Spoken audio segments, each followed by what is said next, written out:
I think they were beeping through your lines. They were. I'll just do it really quick. Oh my gosh. Hi, I'm Lindsay Joyce. And I'm Tomek Gil. And we're the husband and wife duo of 3F Living, an architecture and interior design firm here in the city. We typically help our clients from initial design to move-in day, but this time around, we're renovating our apartment and we're walking you through the process.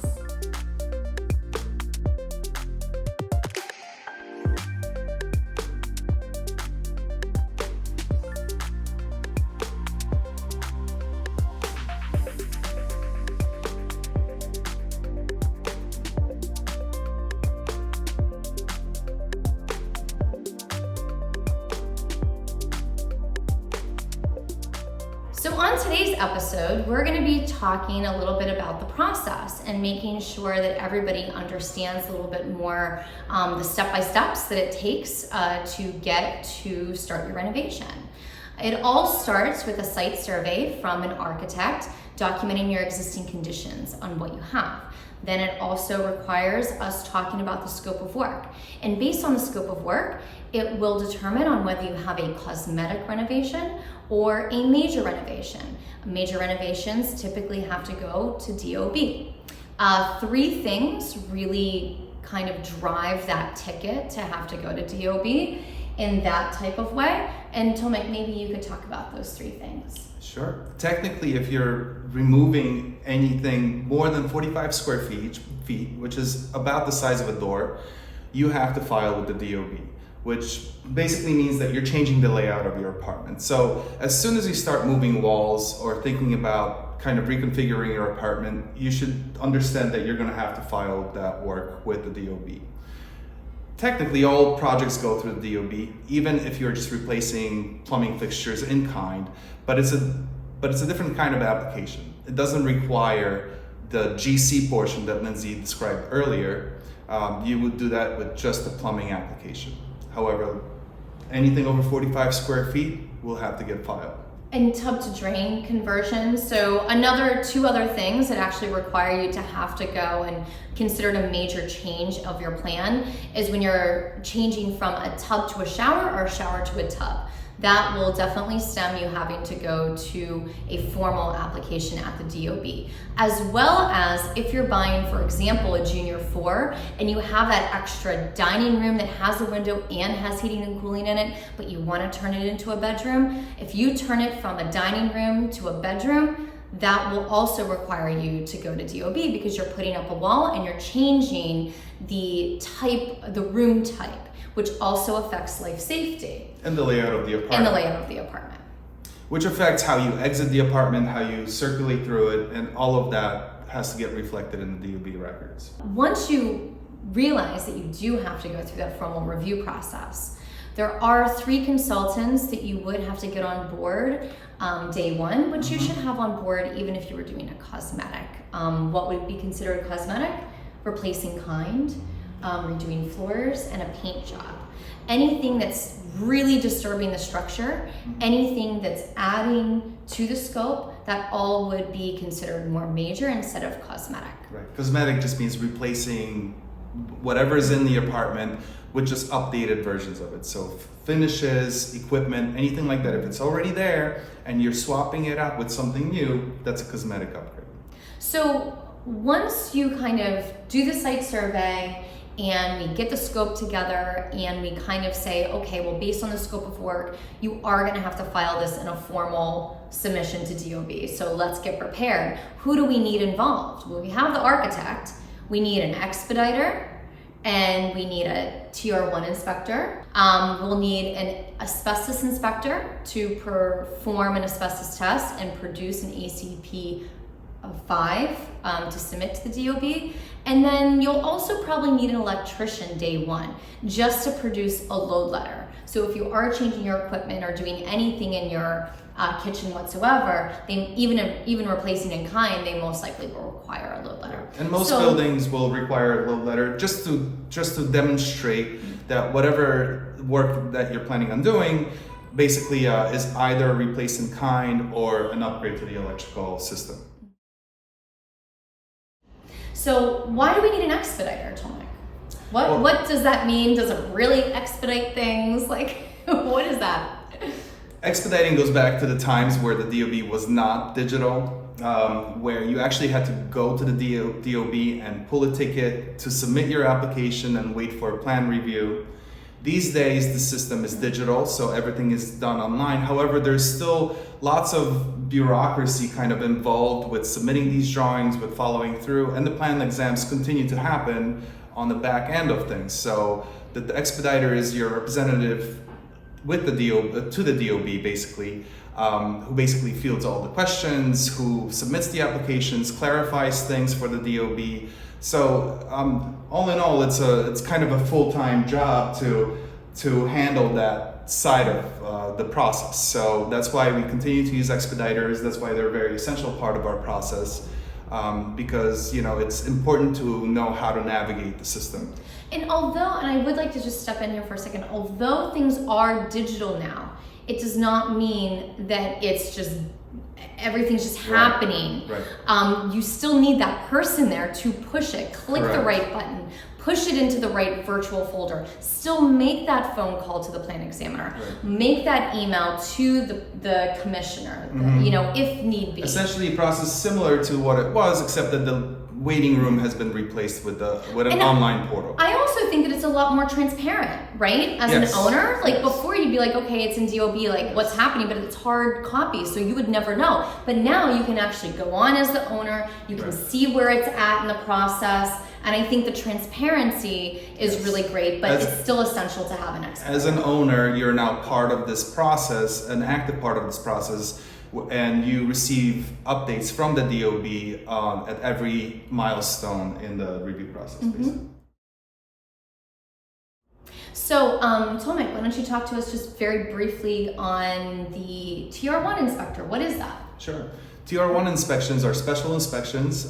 They are a requirement from the DOB. It's a third-party review of your built work. Essentially, there's a number of TR1 inspections that can happen on the job. For apartment renovations like the ones that we do, we typically have one particular TR1 inspection, which is the fire stopping. We often work in multi-family buildings with many units in it, and so when we are renovating, we got to make sure that we completely seal the apartment and we fire stop, meaning we prevent any possibility of fire spreading from one unit to another. And that is what this TR1 inspection is for, and this third-party individual comes in and basically reviews that the work was done correctly. So now we know about the expediter and we know about the TR1 inspector, why we need them and why we need them day one.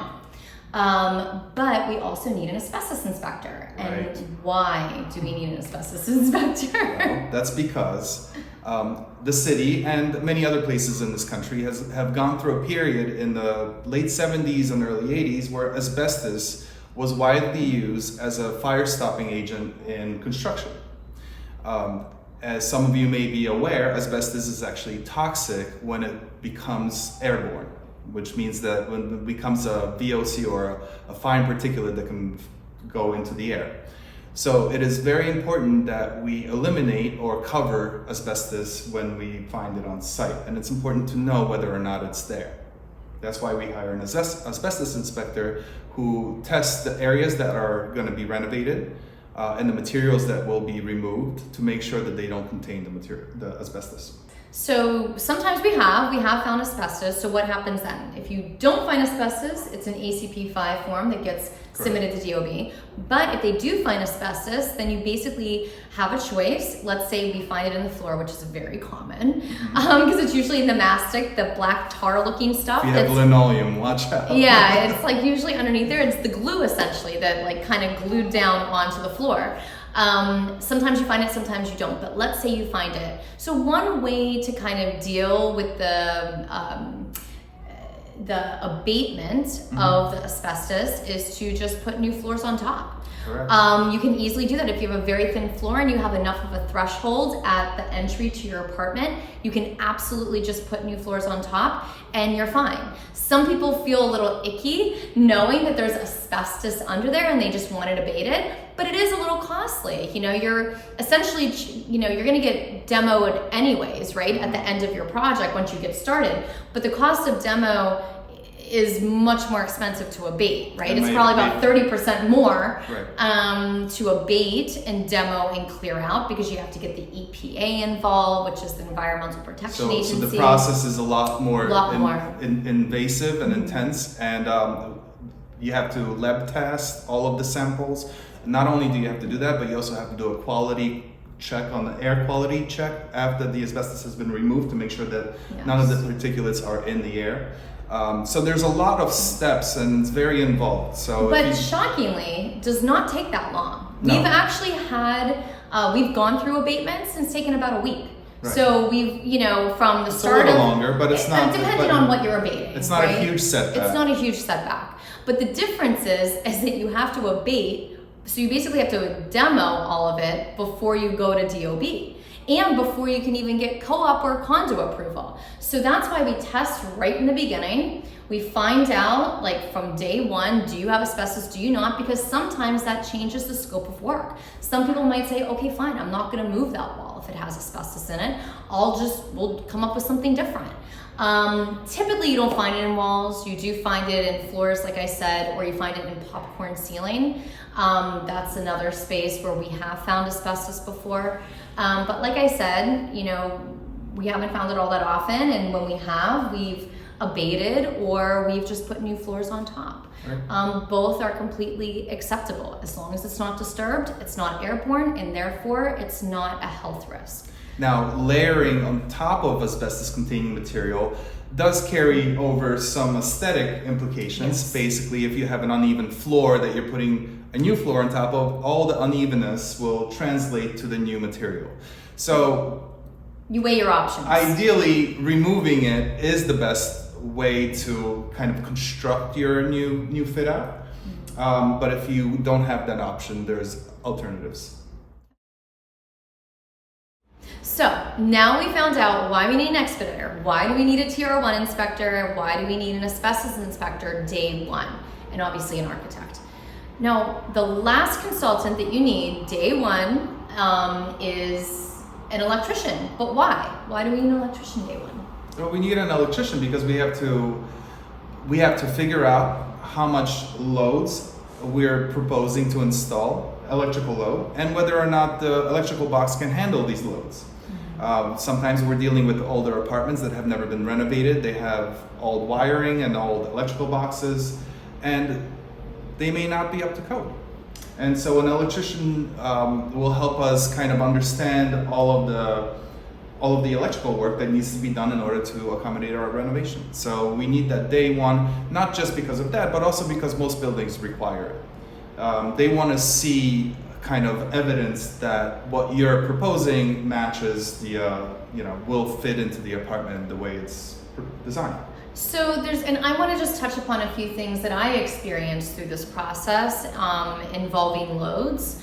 So some buildings, some co-ops actually include electrical as part of your maintenance, which means that if you have 60 amps, you have 60 amps and there's no way of upgrading, because they're not going to change the maintenance for your apartment and then have to do it differently for every other apartment. They're just not going to do that. So if you're going into a building and you're looking at a building and they explain to you before you purchase what's included in your maintenance, if you see electrical in there, I would rest assured that you're not going to be able to upgrade if you want to, and know that you're probably going to have not a generous amount of loads going to your unit, typically. That's a great point.